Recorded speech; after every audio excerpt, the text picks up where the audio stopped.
խոսելու եւ գլուխը կախի մասին անթույլատրելի է եւ ձեզ դրա համար նախազգուշացում ենք հայտարարում։ Արթուր Խաչատրյան։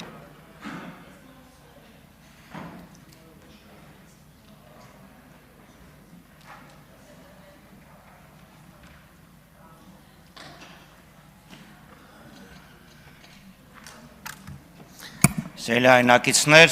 այսօր նորին սուրբոցություն Տեր Գարեգինբեն ամենայն հայոց կաթողիկոսի Հոբելյանն է 75-ամյակը եւ ես որդիական խոնարհությամբ շնորհավորում եմ վեհապար հորը ծննդյան կապակցությամբ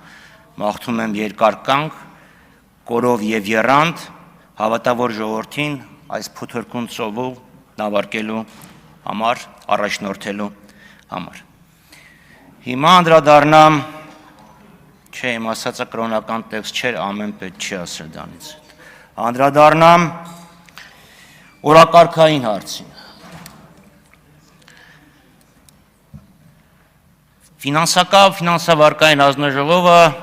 մանավանդ երբ հարստացավ մի կոմպոնենտով, այսինքն պատմական արդարությունը վերականգնվեց եւ հարկային քաղաքականությունը եկավ այս հանձնաժողով, իրոք կարևորագույն առաքելություն ունի։ Անդրադառնանք բանկային համակարգին։ Երեք հրապարակված ուրեմն հաշվետվություններով ֆինանսական հատվածը ու բանկային եւ ապահովագրական կազմում էր հնայի 19%-ը։ Սակայն պետք է ընդունենք, որ այս հսկայական թվի տակ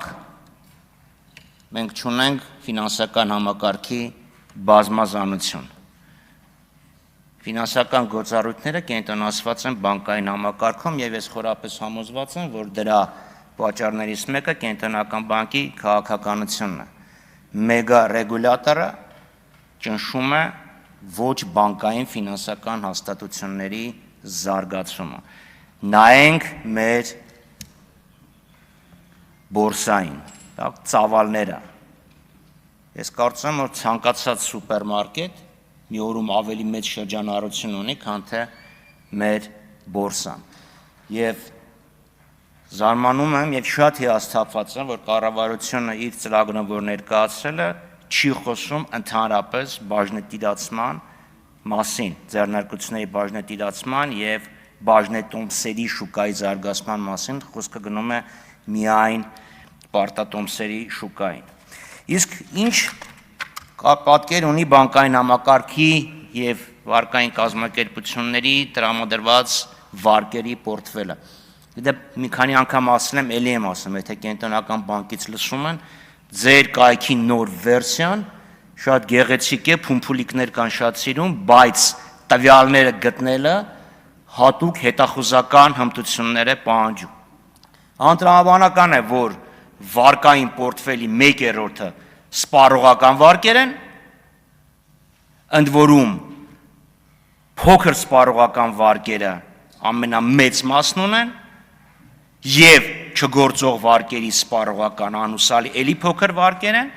դա ամենապարզ ինդիկատորն է, որ կամ ժողովրդի ձեռքին ուղակի փող չկա, մարդիկ այսօրվա հացի փող չունեն եւ վարկով են այսօրվա հացը առնում, նայեք մինչեւ 250,000 դրամ մայրգումարով չգործող վարկերն ինչ ծավալ են, կամ ուղղակիորեն դա կապված է գումարբազության հետ, իսկ ավելի կոնկրետ երկուսը միասին իրար հետ են։ Այսինքն մյուս 1/3-ը դա հիպոթեկն է,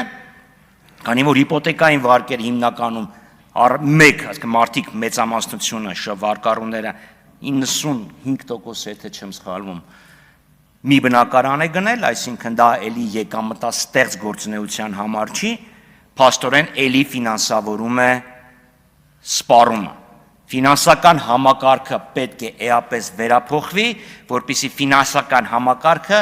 ֆինանսավորի արտադրությունը, արդյունաբերությունը, առաջարկի ստեղծումը։ Երբ բանկերի հետ ես խոսում, երբ կենսաթոշակային ֆոնդերի հետ ես խոսում, ասում են դե չկան այդ ձեռնարկությունները, որտեղ փողը դնենք։ Եվ ստեղ ես իրոք իրանց հետ համաձայն եմ։ Վերջերս երբ բացվեց տվյալների մշակման կենտրոնը կենսաթոշակային ֆոնդերը ֆինանսավորեցին դա։ Դրանից մինչև այդ ամեն մեկը երկու ֆոնդ ունենք, ամեն մեկը մեկական ընկերության մեջ են ներդրում կատարել։ Սա նշանակում է, որ շատ լուրջ պետք է անդրադառնանք նաև կենսաթոշակային ֆոնդերի գործունեությանը։ Իդեպ շատ հետաքրքիր է, երբ այս տվյալների մշակման կենտրոնի մասին խոսք էր գնում, ասում են խոշոր ներդրումներ, միջազգային արտասահմանյան ներդրումներ, բայց որ նայում ես, մի մասը սինդիկատացված վարկ է, մյուս մասը կենսաթոշակային ներդրումներն են։ Քանի կոպեկ է մտել արտասահմանից այս խոշոր ծրագրի տակ, կամ ինչ է լինելու իր ազդեցությունը տնտեսության վրա։ Լավ բան է, բայց այդ լավ բանը ինչքանով է նպաստելու Հայաստանի տնտեսությանը։ Շատ հետաքրքիր էր, որ ներդրումից մի քանի օր առաջ, ներողություն եմ ասում, այդ գործարանի բացելուց մի քանի օր առաջ Reuters-ը մետաքրքիր ուսումնասիրություն էր արել, որ ամերիկյան համայնքների 14%-ն է ընդհանրապես համաձայն, որ տվյալների մշակման կենտրոններ իրանց մոտ գործեն։ Եվ մյուս հետաքրքիրն այն է, որ Nvidia-ի բաժնետոմսերի գինը ընկան Երևանում այդ տվյալների կենտրոնի բացման հաջորդ օրը։ Չեմ ասում մեկը մյուսով կապված է, բայց ուղղակի փաստ է, հետաքրքիր է։ Նայեք այդ ամեն ինչը։ Հա, ներդրումներ չեն գալիս, բա ոնց պետք է գան, որ ներդրողները տեսնում են, չէ՞, որ ուզում ես ներդրում կատարես, շատ հետաքրքիր մի հատ կոմբինացիա է Հայաստանում գործում։ Հա, օրինակ տենց է մենք հոդաբաշխ պատասխան չստացանք, թե ինչի քրոնիմետրը Հայաստանից դուրս եկավ գեոպրոմայնինգը, եւ հետո ինչի գեոպրոմայնինգը հանկարծ իր բաժնետոմսերի մի էական հատված նվիրեց կառավարությանը։ Ինչի։ Եվ կառավարությանը աշխատակազմին է, ոչ թե պետգույքի կառավարման վարչության։ Այդ ինչի հանկարծ վիվասելի գործարքը տեղի չէր ունենում։ Տեղի ունեցավ, մեկ էլ ճտ վիվասելը մի գեղեցիկ փաթեթով էլի նվեր։ Լիդիանը քանի տարի գործարք չէր, քանի տարի լիցենզիան չէր հաստատվում, մեկ էլ մի գեղեցիկ փաթեթ տալուց հետո հաստատվեց։ Ֆինանսական համակարգում դա կոչվում է ռեյդերություն։ Մյուս խնդիրը, որին կուզենայի անդրադառնալ, արտաքին պարտքը։ Այստեղ ասում են, հա, արտաքին պարտքը կար, բա ինչա, մենք սպասարկում ենք, պարտքն հարաբերությունները մի պա բարձացավ, հիմա էլի ընկնելու վրա է։ Նախ հիշեցնեմ, որ անցյալ տարի փոխեցիք օրենքը եւ առնվազն 2-2.5%-ային կետով պարտքն հարաբերությունը դրա արդյունքում բարելավվեց։ Բայց խնդիրը միայն այն չէ, թե պարտքին չեք վերցնում։ Ամերիկայի պարտքի շեմը 3 առաջորը 40 տրիլիոնը հատեց։ Խոսքը վերաբերում է այդ պարտքը ինչի վրա է օգտագործում։ Կառավարությունը նախավերջին նիստի ժամանակ հերթական 350 միլիոնանոց 2 վարկային համաձայնագիր հաստատեց։ Ու 350 եմ ասում, որտեղ մեկը եվրով էր, մյուսը դոլարով էր, որ բերում ես մի արժույթին, այդքան է։ Բյուջետային աջակցության վարկ։ Կամ բյուջեն այն վիճակում է գտնում, որ ինքը չի կարողանում օրվա ծախսերը փակել։ Մենք դրան ենք քննադատում։ Բյուջետային աջակցության վարկ, այլ ոչ թե կոնկրետ, չափելի, հստակ արդյունք ունեցող հետագծելիություն ապահովող վարկեր, որոնք օրինակ գնում են տնտեսական պոտենցիալի աճին, մեծացմանը։ Մեր ֆրակցիան կողմ է քվեարկել օրինակ հյուսիս-հարավի շրջանակներում թունելի կառուցման համար վերցված վարկին։ Ինչքանով են այդ վարկերը արդյունավետ օգտագործում եւ վերջապես, եթե մենք զտենք վարկը,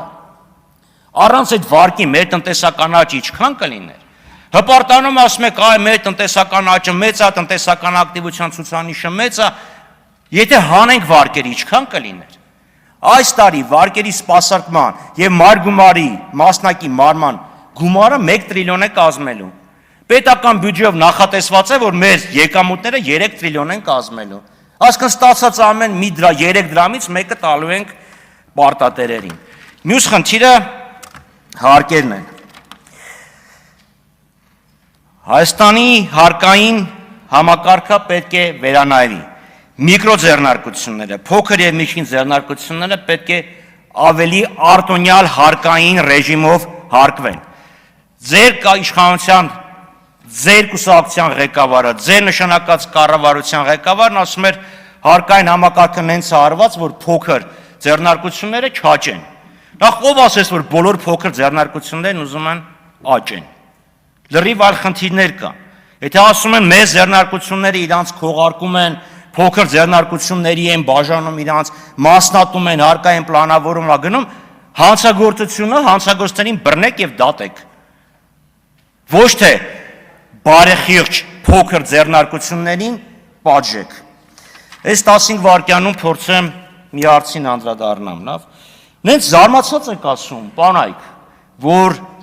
մարդիկ այլ կուսակցություններով են եկել, այս կողմ, այն կողմ, մեկը հանրապետական ա եղել, մեկը Բարգավաճ եւ այլն։ Հետ եմ նայում, պարոն Կոնջորյան, երկու կուսակցություն։